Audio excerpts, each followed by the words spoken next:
ଦିନେ ସାଙ୍ଗମାନେ ଜଙ୍ଗଲ ରାସ୍ତା ଦେଇ ବୁଲିବାକୁ ଯାଇଥାନ୍ତି। ବୁଲୁ ବୁଲୁ ସନ୍ଧ୍ୟା ହେବାକୁ ଲାଗିଲା। ଏଥିମଧ୍ୟରୁ ପିଣ୍ଟୁ ନାମକ ବାଳକ ବାଟବଣା ହୋଇଗଲା। ହଠାତ୍ ତା ସାମ୍ନାରେ ମହାବଳ ବାଘ ହାଜର ହୋଇଗଲା। ବାଘ କହିଲା, ତୋତେ ମୁଁ ଖାଇବି।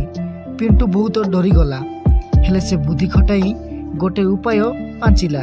ବାଘକୁ କହିଲା, ଆପଣ ହେଲେ ଜଙ୍ଗଲର ରାଜା।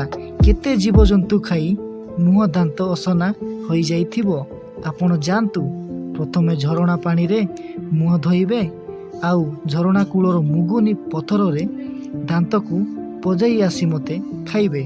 ଠିକ୍ କହିଲୁ, କହି ବାଘ ଯେମିତି ଝରଣା କୂଳକୁ ଯାଇଛି, ପିଣ୍ଟୁ ଛୁ ହେଲା। ହେଲେ ଯାଉ ଯାଉ ତ ସନ୍ଧ୍ୟା ହୋଇଯାଇଥାଏ। ପିଣ୍ଟୁ ଗୋଟେ ଗୁମ୍ଫାରେ ଆଶ୍ରୟ ନେଲା।